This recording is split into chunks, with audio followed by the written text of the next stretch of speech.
Hi, I'm Nick, and today I'm going to tell you and show you the story of Dark Empire, the first of 3 comic books that comprise what I consider to be the original Star Wars sequel trilogy. There was a lot of material set after Return of the Jedi, but I've never read any of the plain text Star Wars books. If you have, this play takes place right after the Thrawn trilogy. To me, Star Wars is such a visual story, so these comics served as my primary sequel stories. To me, it's just not Star Wars without the visual component. Also, these books deal with the main characters dealing with momentous events that wrap up the story of the films, such as the return of the Emperor, Han and Leia's children, Leia becoming a Jedi, Luke eventually starting a new Jedi Order, and the end of the Empire. Published in 1991, this is the first of 3 volumes, and I plan to cover the next 2 in the following weeks. Along the way, I'll point out various things that seem to have migrated to the Disney sequel trilogy, which I did enjoy very much. If you didn't like them, perhaps you'll prefer these stories. And if you did like the Disney films, it can still be interesting to see what has gone before. I'd also like to note that I have greatly truncated the story here, and these are great books, so I do encourage anyone who wants to track them down and read them for yourself. But if you choose not to, I tried to hit all the important story beats here. Now, let's get started. This opening crawl is longer and more detailed than the one in the remastered edition, so I'll start by reading this from my original trade paperback. Star Wars: Dark Empire. Following the deaths of Darth Vader and the Emperor and the destruction of the second Death Star, the Rebel Alliance proclaimed a new republic over 3/4 of the galaxy. But without the thousands of Jedi Knights who formed the backbone of the old Republic, the new Confederation was a precarious one. Long years of struggle ensued, during which Imperial factions consolidated control over 1/4 of the galaxy. Whole systems became fortresses, bristling with firepower. Then, 5 years after the Battle of Endor, the infamous Grand Admiral Thrawn mounted a deft assault, nearly bringing the fledgling Republic to its knees. Ultimately, Thrawn was defeated, but within days of Thrawn's downfall, surviving members of the Emperor's ruling circle, in concert with 6 former Starfleet commanders, staged a stunning assault on Coruscant, and the vital Imperial system once again fell under Imperial control.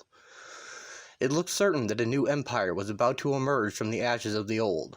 That very possibility triggered a ferocious war among the numerous Imperial factions. Who would sit in the Emperor's throne? Who had the right? And the might? Meanwhile, the rebels were quick to seize the opportunity to sow confusion among the feuding Imperials, using captured Star Destroyers to conduct hit-and-run soirees into the war zones. One such raid, over the raging Imperial City battleground, ended in disaster. The Alliance Star Destroyer Liberator, commanded by Luke Skywalker and Lando Calrissian, crash-landed on the planet's surface. As our story opens, Princess Leia Organa and her husband Han Solo, together with the Wookiee Chewbacca and the protocol droid C-3PO, are on a daring mission to rescue their fallen comrades.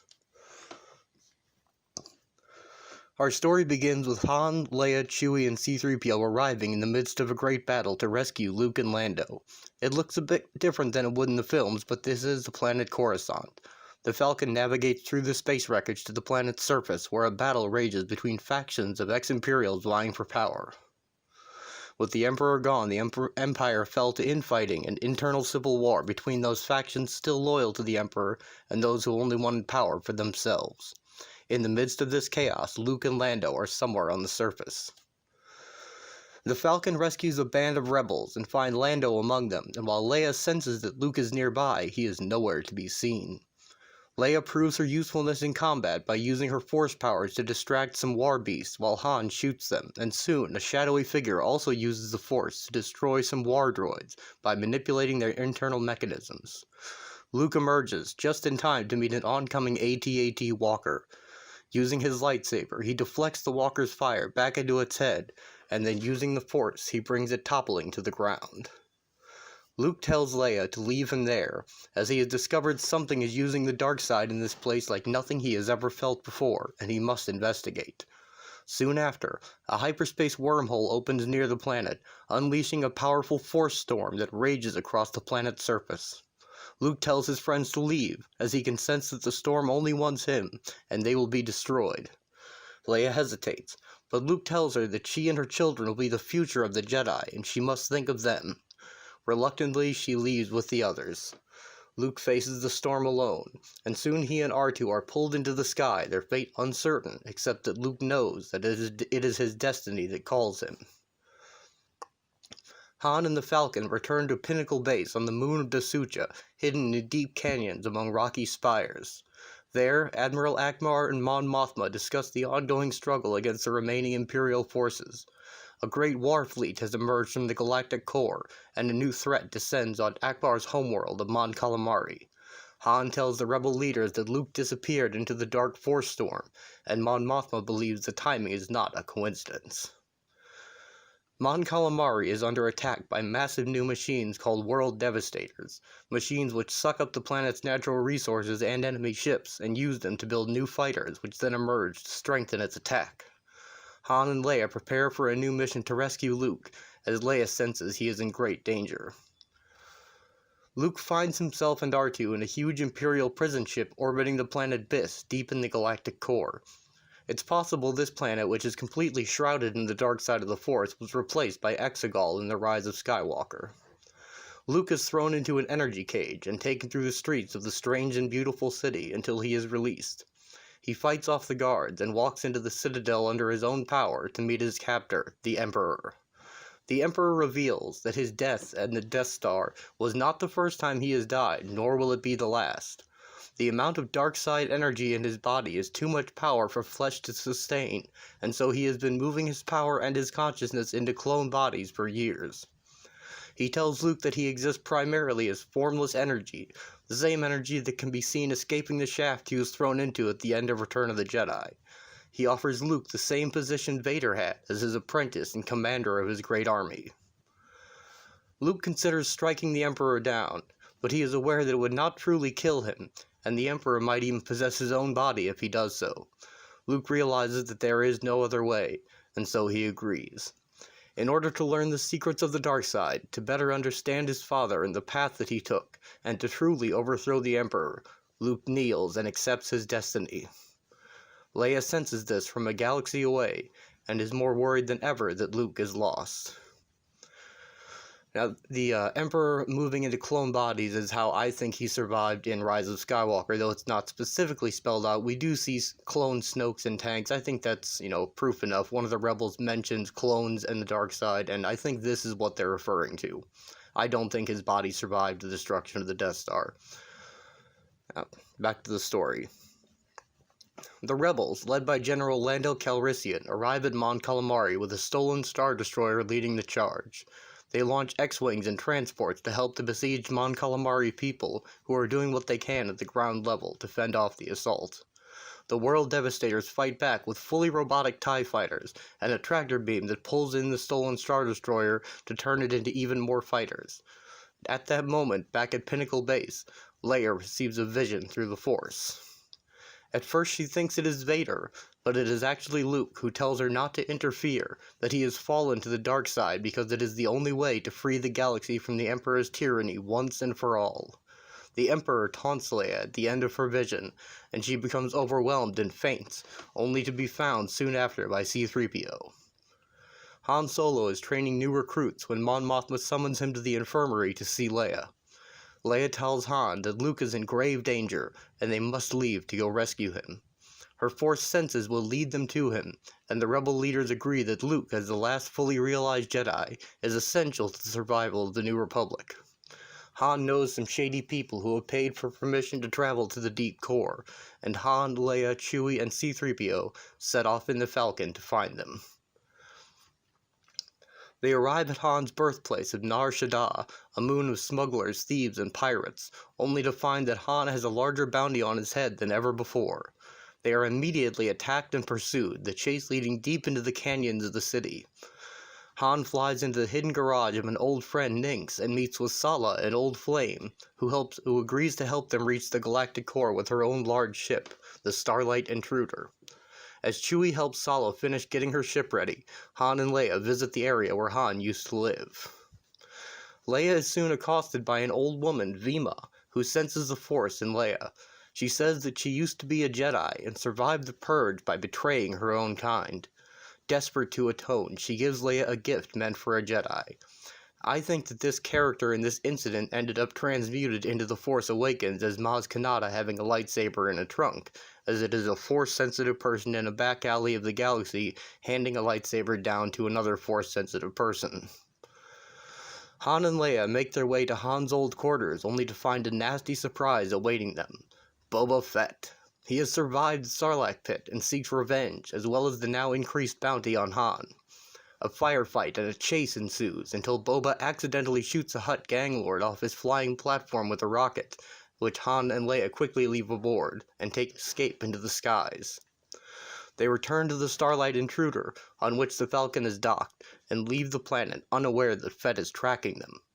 Leia opens the gift Vima gave her to find a lightsaber and sees a vision of Luke commanding the Imperial forces, and she fears he truly is lost. Back on Mon Calamari, Lando boards the last escape pod and narrowly escapes the Star Destroyer before it is swallowed whole by a world devastator. However, a stroke of luck for the rebels is had, as improper command signals are transmitted from the Imperial headquarters on Biss, causing the giant machines to malfunction and crash. Lando remarks that whoever is in charge of these ships is an idiot, as it appears that he wants to lose. Obviously, Luke is doing what he can to help the rebels from deep within the machine of the Empire. The Starlight Intruder arrives at Biss and is allowed through the planet's shields, while as Boba Fett attempts to sneak in behind it, his ship is cut off by the shield closing. Leia takes over piloting the Falcon after the intruder docks at an Imperial loading bay, and her senses guide her to the Emperor's Citadel where Luke is waiting. Leia uses the Force to mind trick a patrol ship's gunner before they can open fire, and the Falcon docks safely in the Citadel. After Han, Leia, Chewie, and C-3PO exit the Falcon, Sala and Nix launch the Falcon, blasting an exit from the hangar. Luke appears to Leia and informs her that his master wishes to see her, and that the Emperor still lives. The Emperor's Sentinels escort the prisoners down to the Emperor's clone laboratory, where Leia and Luke are finally reunited. Han is convinced that Luke has fallen to the dark side for good, that being a Jedi was too much for him. Luke tells him that there are powers in the universe that a space pirate could never understand. Luke demands that Leia turn over her lightsaber. Leia fights back, slashing the arm of a Sentinel, but it is short-lived as the Emperor appears and destroys her lightsaber with the power of the Force. The Emperor explains to Leia that his clone bodies cannot long withstand the dark Force energy that constitutes his spirit, and that he has plans for Leia as he had for Luke. He lashes out at her with Force lightning as an act of discipline. Filled with rage, Han breaks the Sentinel's grip and he attacks Luke. He calls Luke a traitor and says that he doesn't deserve to live, that if he gets the chance, he'll kill Luke himself. Luke responds that Han doesn't know what he's done to save the galaxy, and that while he may have to die, it won't be Han who does the deed. Meanwhile, Sala and Nix have hidden the Falcon from Imperial patrols. From within the Emperor's dungeon, Han sends her a signal, and she brings the Falcon out, heading back to the tower. Within the tower, the Emperor confronts Leia, showing her an ancient Jedi holocron filled with ancient wisdom. Leia says that he has no right to have it, but he claims to be the master of all the Jedi. Keep in mind this predates the word Sith, and that at the time they were called Dark Jedi. And he reveals to her that he can enter anyone's body, even that of the child within her womb. As he is nearing another death and preparing for a transition to a new body, when he tells her that her child will belong to him, Leia attacks the weakened Emperor, steals the holocron, and escapes. She finds Luke, who tells her that he has placed all the Empire's information that the rebels will need inside of R2, that her arrival helped break the grip of the dark side, and that it is time for them to rescue Han and for all of them to escape. Han's own plan comes to fruition, though, as the Falcon blows a hole in his and Chewie's cell. They are boarding the Falcon when Luke, Leia, and C-3PO show up. Leia narrowly stops Han from blasting Luke, explaining his ruse. Luke tells Han that if this works, the Empire will be finished forever. After the escape, while Han is beaming the data to the rebels, Luke reveals that he is but an illusion, and he has remained behind on Biss to finish off the Emperor. Now, while it's not at such a great distance as in the film, here we see Luke using the Force projection powers seen in The Last Jedi. Luke confronts the Emperor in his clone lab, revealing his betrayal and his intent to stop the Emperor for good by destroying his clone bodies. Luke begins smashing the vats with his lightsaber, but he is too late. The Emperor kills himself and is reborn, young and vital in the final remaining clone body. They have a lightsaber battle, and the Emperor demonstrates his own skills, disarming Luke after a short fight. He tells Luke that the dark side will break him, and they will go to recapture Leia and the stolen holocron, and crush the rebellion once and for all. Back on Mon Calamari, the stolen codes paralyze the world devastators, and the rebels board from the sea and battle with the stormtroopers within the great machines. While the codes have stopped the devastators from moving, the fighters they build are still a threat. R2 creates a new code from the data, and as the rebels escape the devastators, R2 commands them to crash into each other, finally ending the battle. Once R2 is analyzed back at Rebellion headquarters, the Emperor's full plan is revealed. The Galactic Core has become a series of fortress worlds, and the Emperor will launch wave assaults from there to retake the galaxy. Leia uses the holocron and receives a prophecy about twin Skywalkers, and learns that the child she carries will be the greatest hope of the Jedi in the future. The Emperor's massive flagship exits hyperspace right above the Rebels' moon base. The Emperor tells the Rebels that he has no quarrel with them, but they must turn Leia over with her stolen artifact or else be destroyed. Leia demands to go, both to prevent the loss of life and for one last chance to rescue Luke from the clutches of the Emperor. Leia confronts the Emperor and Luke, and the Emperor demands his holocron. Leia tells him that she doesn't have it, and she came for her brother. The Emperor mocks her defiance and tells her again her child will belong to him. As he touches her stomach, though, he is repelled by Force energy. Angered, he commands Luke to attack her. Luke pleads with her, telling her he has gone too far into the dark side. Leia tells him that he will come back to the light, that he will train her baby and her other children in the ways of the Jedi. Luke tells Leia that he had to know why their father chose the dark side, and that he understands now.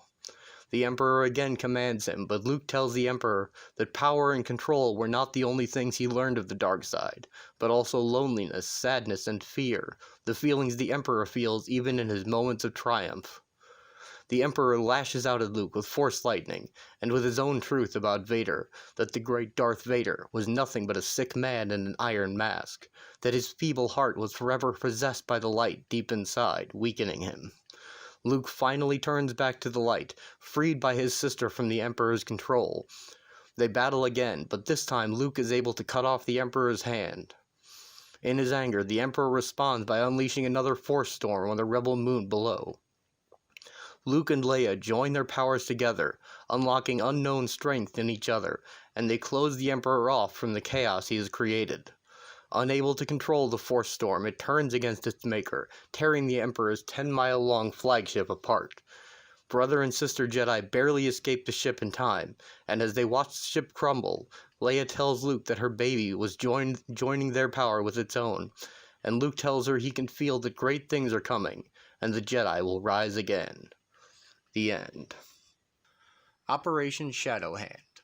Luke Skywalker's bold attempt to learn the dark side secrets of Emperor Palpatine nearly ended in disaster for Luke and the Rebel Alliance. But thanks to Luke's Jedi sister Leia Organa Solo, Han Solo, and other good friends, Luke was rescued and the Empire's terrible world devastator weapons were destroyed. In a final confrontation with the Emperor himself, Luke and Leia joined together as Jedi in the Force.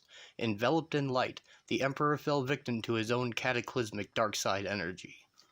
Long before the cloned Emperor's demise, the evil ruler initiated an elite corps of 7 warriors whom he empowered with the dark side of the Force. These Dark Jedi, as he called them, were authorized to put into action his master plan to retake the galaxy, Operation Shadowhand. Following the disappearance of their Emperor, the Imperial elite, under the command of Darkside Executor Cedrus, initiated a series of assaults against the world in proximity to the Galactic Core. Luke Skywalker, in the meantime, had found clues in the Jedi holocron which made him believe that some Jedi Knights might have survived Darth Vader's program of extermination. Near the Kron Drift in the derelict space city Nespis 8, Luke discovered the fallen Jedi Cam Solusar. With great difficulty, Luke managed to free Solusar from the dark side. In gratitude, Solusar agreed to join Luke in reviving the ancient company of Jedi Knights. As Luke returns to Pinnacle Base, Darkside Executor Cedrus is going forward with Operation Shadowhand. Cedrus and his men are preparing to deliver the Empire's discipline to a renegade manufacturing world at the fringes of the galactic core. Our story begins with Executor Cedrus attempting to retake a rebellious Imperial factory world, Balmorra, where their greatest weapons are made. In order to take the planet without destroying its ability to make said weapons, a ground assault is made.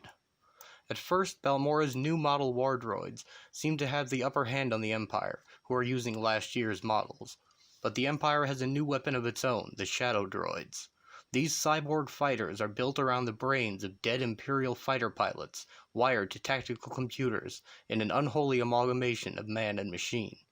Beyond that, the brains are further empowered by the dark side of the Force. The Balmorrans have a secret weapon of their own, however, the X-1 Viper Automaton. These new weapons, and their molecular shielding which can absorb attacks to power its own blasters, were meant for the rebels, but they are now needed to fight for Balmorra's freedom. Finding an even match, Executor Cedrus withdraws to consider a treaty. Meanwhile, Luke returns to the rebel fleet with a new friend in tow, the recently found and turned Jedi Cam Solusar, whom Luke was guided to by the Jedi Holocron. The rebels discuss a plan to intercept the Viper droids that Governor Beltane of Balmorra has just sold to Executor Cedrus. The plan is to take the cargo ship and pack it with rebels, and continue to fly it straight to Biss for a central assault. Luke warns the rebel high command that it's too dangerous, but he is outvoted by Lando, Leia, Wedge Antilles, and Mon Mothma. Mon tells Luke to focus on restoring the Jedi and let the rebels conduct the war. Cam and Luke prepare for a journey to Ossus, where the holocron says a cache of Jedi artifacts may be found. Leia wants to find Vima, the Jedi she met on Nar Shaddaa, before it is too late. Luke wants her to go into hiding on their home of New Alderaan, as she is 6 months pregnant with her third child, and Leia agrees, but only after she has found Vima. Han's friends Sala and Nix remain at Pinnacle Base, having left their ship, the Starlight Intruder, on Biss. They want to be part of the rebel team making the Biss run, but first they will join Han, Chewbacca, and Leia on their return to Nar Shaddaa. As they depart, Luke asks Cam to tell him everything he knows about Executor Cedrus. On Biss, word is being spread that the Emperor had hidden several backup clone tanks, but rumors spread that he may not take a new clone body. Cedrus faces the High Council's wrath for his failure at Balmorra. They plan to execute him, but he has returned to Biss to ensure that that never happens. At that moment, two of the Emperor's closest friends are destroying the clone tanks that Luke missed when they are found by Cedrus. A short battle ensues, and the Executor makes good on his name by executing both of the traitors. He is soon congratulated by the reborn Emperor, who orders Cedrus to bring him Leia and her child. The Millennium Falcon arrives at Nar Shaddaa, and as Sala pilots her through the narrow canyons, Han worries more about being hunted by Boba Fett than the roving Imperial patrols. At that moment, Fett is negotiating with Imperial envoys. The negotiations soon break down as they bring up Fett's history as a former stormtrooper who murdered his commanding officer and try to force the issue. Fett responds with firepower and escapes in his ship, Slave One. Rather than chase him, the Empire has gotten word that the Falcon is there, and they begin the hunt for the rebels. The rebels make quick work of the Imperials who are in Nix's garage. Meanwhile, Vima has just evaded the Imperials yet again, using survival skills developed during her long years of hiding. Han and Leia evade the bounty hunters and Hutt thugs, who take each other out in the crossfire. Failing to find Vima, but learning from a friend of hers that she has retreated to the lower levels, they return to the Falcon, only to find that Sala and Nix have left on their own. While exiting Nix's garage through a secret tunnel, they encounter Boba Fett coming the other way. Slave One bounces off the Falcon during a game of chicken, which Han easily wins. Searching the depths of Nar Shaddaa, they find Vima at last, but it's not long before Fett finds them. Fett is attacked by Chewbacca, but manages to wound the Wookiee before Chewbacca rips off Fett's helmet, and Fett uses his jetpack only to slam into the roof. Han, Leia, Chewie, and Vima board the Falcon and leave the city depths. Back near the surface, Han's old friend Mako has betrayed him to the Empire for the redoubled bounty, but Han is able to evade the Star Destroyer's tractor beam and make it lock on to Mako's flight control tower. The tower is wrenched free and pulled up to impale the huge ship. The result is spectacular as the Star Destroyer crashes into the city below, and our heroes are finally able to escape. Near Biss, Sala and Nix make entry past the shield with a stolen docking code and lie about being repair technicians, where they witness the building of a massive weapon that dwarfs the surrounding star destroyers. Down on the planet's surface, the Emperor is displeased with Executor Cedrus for his men's failure on Nar Shaddaa. Cedrus says that Skywalker is all that matters, and he has tracked him and the traitor Cam Solusar to Ossus. The Emperor, desperate to prevent the return of the Jedi Order, orders Cedrus to go personally to capture the Jedi alive, or else face certain doom in the madness beyond death. Luke has traded in his X-Wing for a new and powerful two-man ship, the Jedi Explorer. They land on Ossus, which was a center of Jedi teaching for thousands of years, until 4,000 years ago when it was devastated in a massive conflict known only as the Sith War. Luke and Cam easily destroy Cedrus's probe droid that was tracking them. Exploring the planet in an airspeeder, Luke and Cam soon come upon two youths tied to a rock. Luke senses the Force in them and on this planet, and they stop to help.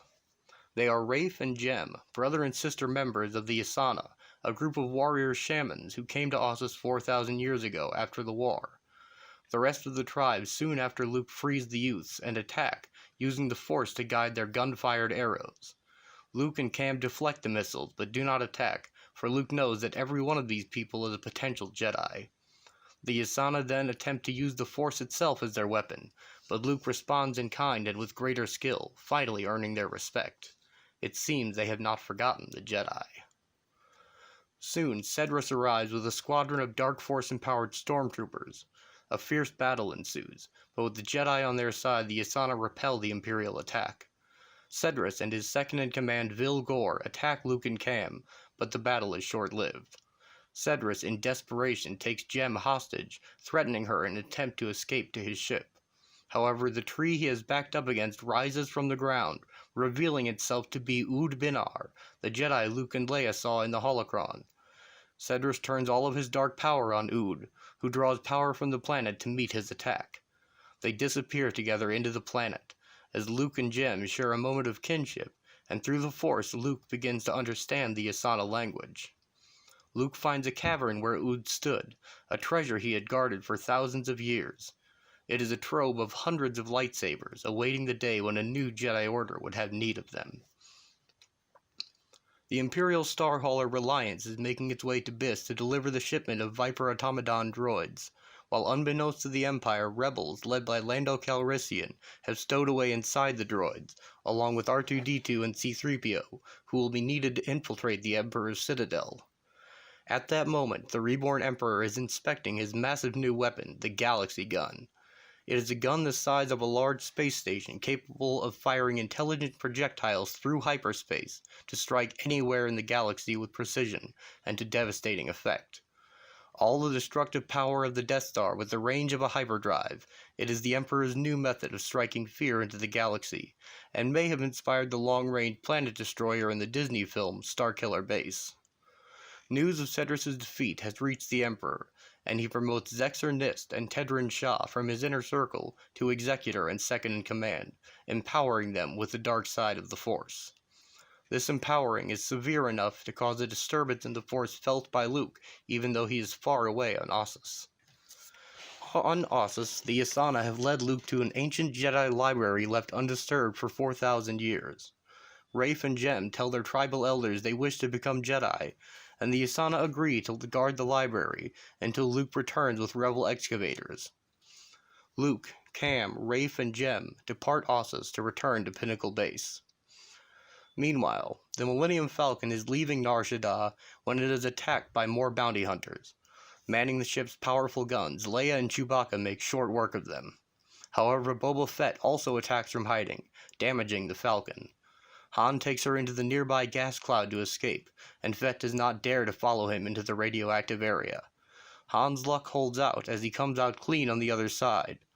The luck doesn't hold for long though, as the disabled Falcon is taken on board a huge steam-powered battleship, and it lands on the antique planet of Ganath, a civilization stuck in the era of low-tech, slow-speed space travel due to their isolation from the rest of the galaxy. Han, Leia, Chewie, and Vima are soon met by the ruler of Ganath, Kim Apatogenos Brand, a half-man encased in a floating ball of prosthetic machinery. He immediately recognizes that Leia and Vima are Jedi and welcomes them. He tells them his story, that he was hunted by Vader and left floating in space, his ruined body encased in a pressure suit, until he was rescued by the Ganathians, and that he has used his Jedi powers to rule them with justice ever since. Sala and Nix have made it to Biss, only to find that their ship, the Starlight Intruder, was scrapped for parts.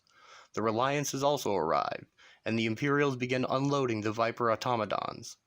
As soon as the last one is on the ground, the rebels strike, activating the machines and piloting them, attacking everything in sight and heading towards the Citadel. The Vipers take on everything the Empire can throw at them, ground troops and TIE fighters alike. They destroy all the machines sent against them, breaking through every level of security until they are assaulting the Citadel itself. But the Emperor has one last line of defense. He unleashes giant creatures genetically bred for war, much like Rancors but empowered with dark side energy. The war droids were built to withstand incoming fire, not the brutal savagery of these beasts, and their assault is finally brought to a halt as the rebels escape on foot. Sala and Nix have been following the news of the rebel assault, and rustled up a few volunteers from the spacers at the bar to go and help. 3 heavily armed cargo ships come to the rebels' rescue just in time, but the war beasts aren't giving up so easily. As one tries to climb into the ship, it finds R2 standing in its way. The Emperor himself orders his men to allow the escape. In his overconfidence, he plans to allow them to return to Pinnacle Base just in time to be destroyed by his new galaxy gun. Back on Ganath, the Falcon is undergoing emergency repairs, and a new weapon is mounted to replace its damaged missile launcher, a lightning gun. King Brand has been out of touch for a long time, and is amazed to learn of Vader's downfall. He elects to join Leia and Vima, to join Luke's new Jedi Order. The Falcon departs Ganath back through the radioactive cloud, only to find Boba Fett awaiting their exit on the other side. He attacks, but Chewie fires the new lightning gun, and it disables Slave 1 and sends it spiraling into the cloud. The Falcon is finally able to return to Leia and Han's home on New Alderaan. Aboard the Jedi Explorer, Luke trains his new recruits Rafe and Jem, just as Obi-Wan trained him aboard the Falcon long ago. Jem is hit with laser fire and destroys the remote in anger. Luke asks Jem about her flash of anger, and she tells him she thinks she is much like Luke himself in that regard, and that although he has not told her of his past, the Force shows her things. They both feel as if they'd known each other for a long time, and they share a kiss, having fallen in love. On New Alderaan, Han and Leia are reunited with their children Jaina and Jason, and their caretaker, Leia's old friend Winter. Meanwhile, the Jedi Explorer is exiting hyperspace near Pinnacle Base, as tragedy is about to occur. The projectile from the Emperor's galaxy gun exits hyperspace, and despite Luke's attempt to fire on it, it strikes the moon of Dasucha. It carries a particle disintegrator that begins a chain reaction, causing every molecule of the moon to explode, quickly reducing the moon to space dust. It's a bit more epic here, but this somewhat mirrors the scene in The Last Jedi when all the rebel leaders are killed.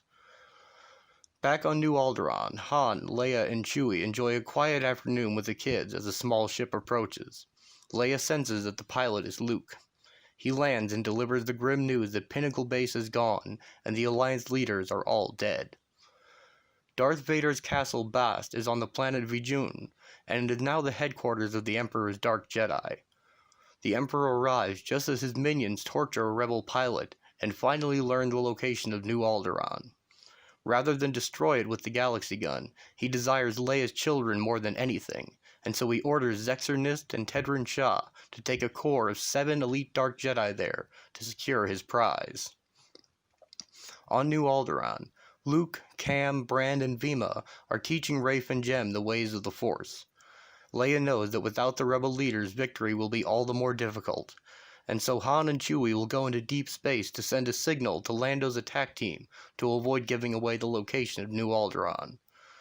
Luke and Jem spend the evening with each other, exploring their deepening feelings. That night, Luke's dreams are haunted by visions of Vader and the Emperor.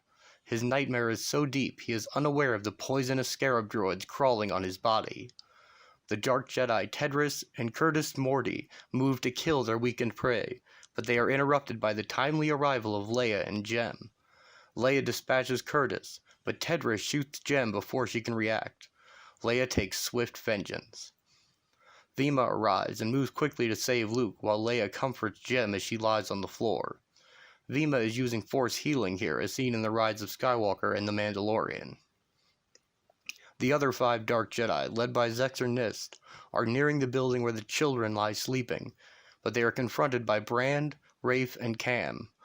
A fierce battle ensues, with Brand wielding a lightsaber built into his floating ball of machinery, and Jem killing Nist himself.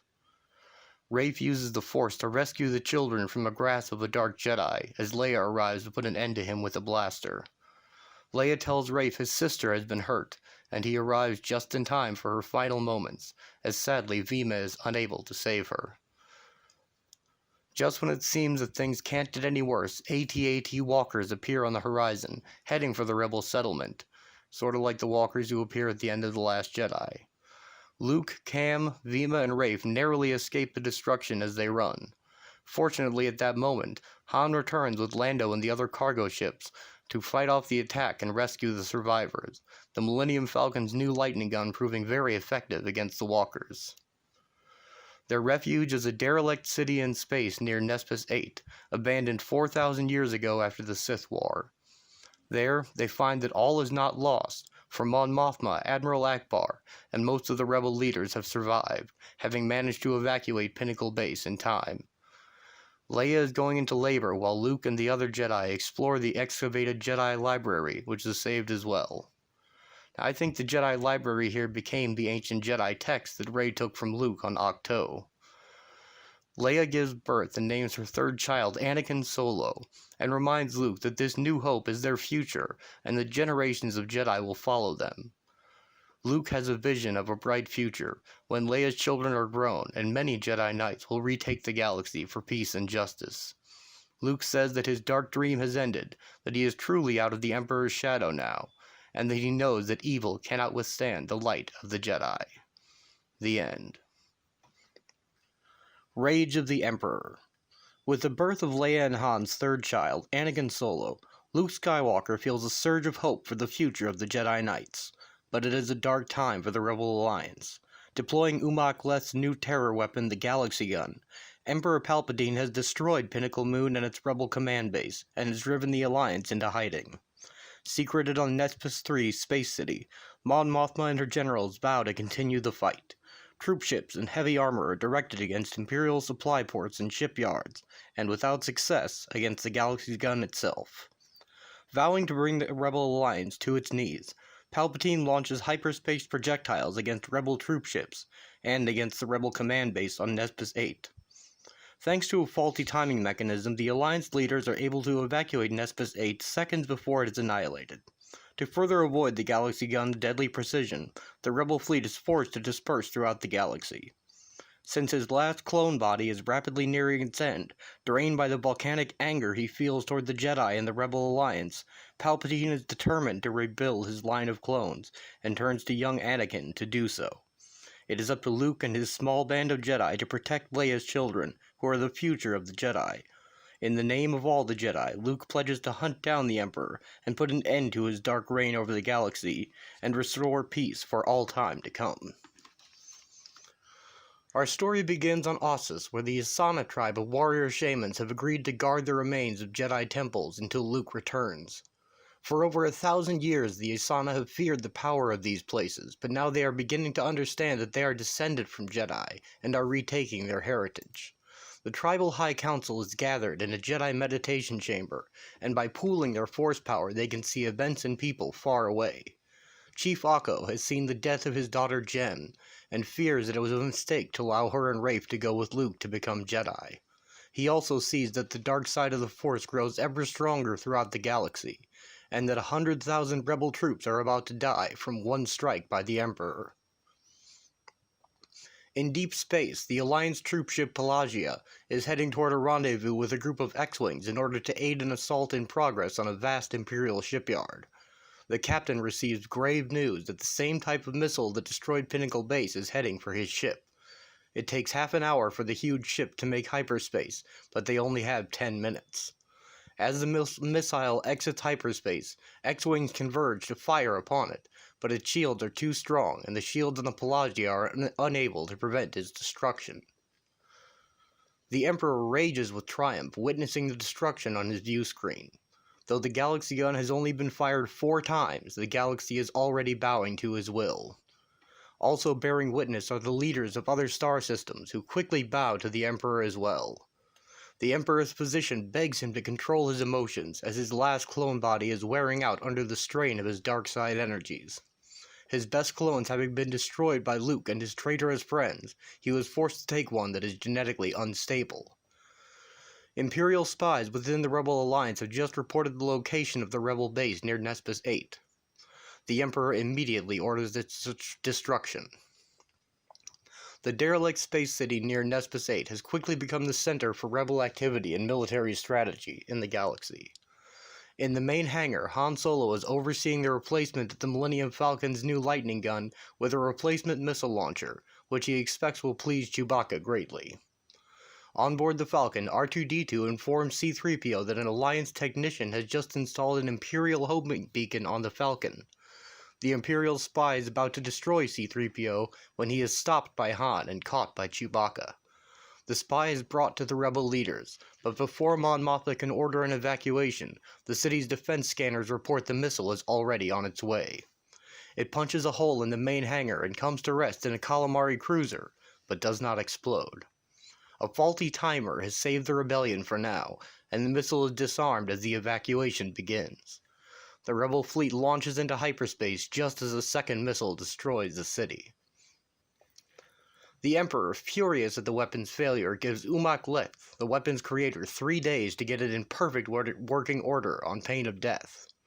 Again, Palpatine's position reminds him that calmness can slow his cellular decay, and the Emperor struggles to calm himself, for disembodiment of the dark side is perpetual madness, a fate he wishes to avoid at all costs. He orders Zexer Nis to take a team to Ossus to collect cellular material of a Jedi bloodline to create new clones with. Knowing the Skywalker children are out of reach for the moment, the shamans of the Asana will have to do. I find it interesting that even before the introduction of midichlorians in Episode 1 2 years after this publication, the universe still behaves as if they exist, that Jedi bloodlines are required to create a clone capable of using Force powers. While his mission is carried out, the Emperor himself will take his new flagship, the Eclipse II, to a hidden dark side world where he can strengthen his decaying body. The Rebel fleet has assembled in deep space beyond the galactic rim and are discussing where to hide until the galaxy gun can be destroyed. Luke suggests Ossus may be the safest place, as the Emperor may not wish to destroy the valuable Jedi artifacts there. He may want their power. But Mon Mothma insists that no one location can be risked. They can't present a single target anymore. She orders the fleet to disperse throughout the galaxy, and they will maintain communications through one cruiser that will remain in deep space. Han and Leia will go into hiding with their children, while Luke and the new Jedi Order will go to Ossus. Luke and Rafe are aboard Luke's new ship, the Jedi Explorer II, and Cam Solusar and Empatogenos Brand are flying a Howlrunner that Cam stole from the Empire. On Ossus, the Emperor's minions have already captured 3 Yasana shamans for cloning purposes. Soon after the Empire departs, Luke and Rafe arrive and learn that Chief Akko and 2 other chiefs have been taken. Luckily, Cam's scanner picked up where they were heading, and a rescue mission is soon launched to Vijun. After Vader's death, his castle Bast belonged to Executor Cedrus, and following Cedrus's demise it passed to Zexer Nis. Despite incoming fire, the Jedi ships make it to the landing pad. Luke's Jedi Explorer lands safely while Cam's Howlrunner smashes into the blast door, making an entry hole. The 4 Jedi battle their way through the castle. Luke confronts Zexer Nis as Cam is overcome. He calls to Luke for help, and Luke pushes the huge statue of Darth Vader on top of Cam's attackers.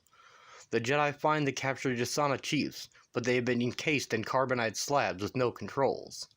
Zexer tells Luke that only the Emperor himself holds the secret to freeing them. Luke promises that he will defeat the Emperor, in the name of all the Jedi. The Emperor has made his way to Korriban, an ancient Sith world, and perhaps a more likely candidate than Biss for what became the planet Exegol in the Rise of Skywalker. Among the ancient Sith tombs, he entreats the spirits of Sith lords long dead for help restoring his failing body. They tell him that nothing can be done for the flesh he now wears, so instead he demands their aid in finding the Skywalker children, in whom he intends to reside. Seeing that Palpatine gave up everything to the dark side long ago, the spirits decide to help. Through an oracle stone, they show him the location of Leia and her children. The Emperor has no choice but to reluctantly trust his inner circle to care for him as the child he will become, until he is old enough to assume the throne. In deep space, aboard the Millennium Falcon are Han, Leia, C-3PO, and the Jedi Vima, and the children. Leia has been studying battle meditation in the ancient Jedi texts, and she employs it now to see the Emperor in pursuit. The Falcon is caught in the tractor beam of the Eclipse too, but Han has a bold plan. He rides the beam towards the ship, unleashing missiles when they are close. He wins their escape as the missiles blow up the tractor beam generator. Unable to make hyperspace, the Falcon speeds away at sublight to nearby Onderon for repairs. The Emperor immediately disciplines his officer for his failure, with fatal results. On the surface of Onderon, the Falcon undergoes more repairs while a massive flagship Eclipse 2 enters orbit and can be seen against the planet's moon. Leia has met a native, however, Modon Kira, who wishes to help her, his people having had a long history of helping the Jedi. A plan is formed. The Falcon will leave the planet with Vima aboard, who will use the Force to create the illusion that Leia and the children are on board, while in secret they will hide with Modon's people on Onderon. The Falcon launches and is instantly set upon by TIE fighters. The plan fails, however, as the Emperor sees through her ruse when he senses Vima is aboard. Chewie and Vima make the jump to hyperspeed while Han and Leia hide on the planet below. While Han and Leia go into hiding on Onderon, Chewbacca reports to the Rebel cruiser stationed in deep space to coordinate communications.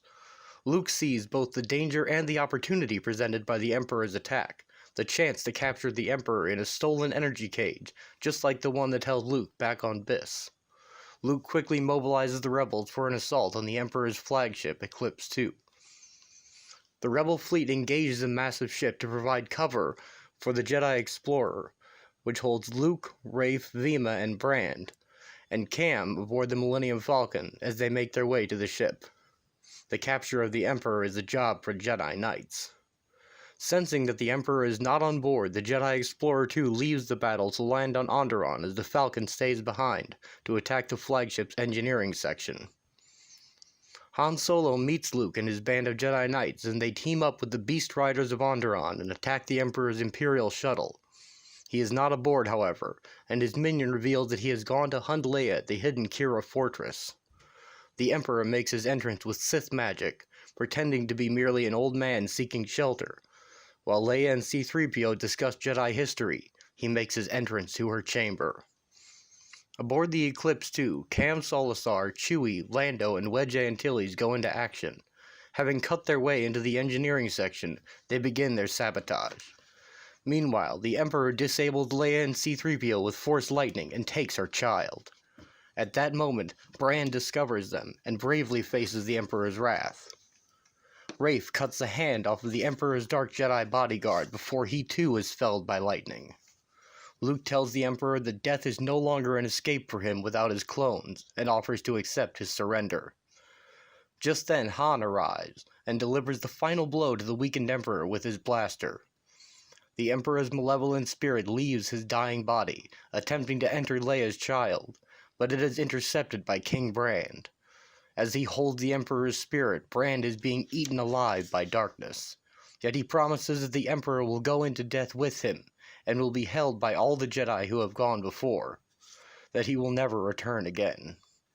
Just as in the Rise of Skywalker, it will take all the power of the Jedi to defeat the greatest evil the galaxy has ever known.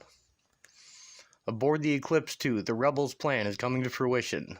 The hyperdrive has been hijacked and activated, and the massive flagship jumps away from the battle with the Falcon still attached.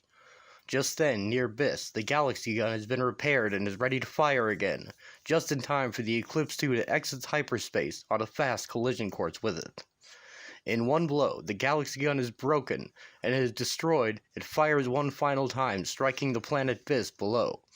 The rebels barely make it to the Falcon in time for a quick escape, and lasting victory over the Empire is finally achieved. The end. Epilogue. The Imperial Reign of Terror has ended. In the person of Janus Brand, the fire of the Jedi that was nearly extinguished has flared up into brilliance. Emperor Palpatine, who rose to despotic power on a promise of uniting the galaxy, is dead, his last clone body reduced to ashes. Palpatine will never return, and his spirit will forever wander in the shadowy madness of the evil he embraced. News travels at light speed in the galaxy. Within hours, it is widely known that Biss, the Imperial throne world in the galactic core, has been destroyed. The Emperor is gone, and his empire is in ruins. In the farthest outposts of the Rebel Alliance, a cry of victory is raised. Long live the New Republic. The remnants of the great fighting force forged by the resurrected Empire and his dark adepts are scattered throughout the galaxy and across the uncharted worlds of the core. Vying amongst themselves for commands, the Imperial Admirals could yet represent a powerful antagonist to the war-weary Alliance, if they can settle their differences and bring together a unified fleet of Star Destroyers. Following the safe return of the Millennium Falcon and its crew from the core, the leaders of the rebellion gather on the planet Onderon, as guests of the Modan Kira and his warrior clan. There, in the venerable halls of the ancient Kira fortress, the Republic is officially reborn under the provisional leadership of Mon Mothma. Leia Organa Solo, as Minister of State, will be her second in command.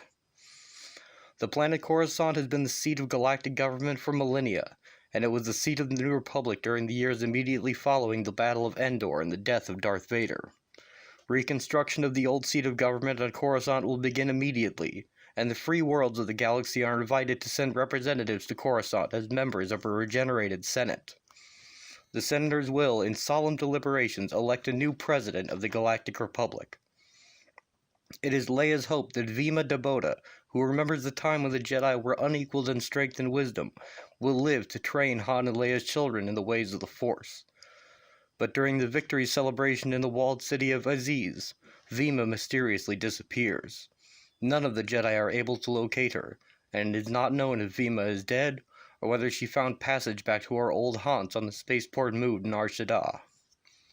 For Luke Skywalker, the death of Palpatine marks the end of a terrible struggle that has consumed nearly his whole life, and it marks the beginning of a time when Luke can devote himself, heart and soul, to the principal task of the last living Jedi Master. Luke's remaining years will be given to the great and necessary work of restoring the Jedi Knights to preeminence as guardians of peace and justice throughout the galaxy. Well, I hope you've enjoyed this little trip through history, the history that was before the canon changed. This has been the sequel trilogy from the 90s, and I hope you enjoyed it. Thank you for your time.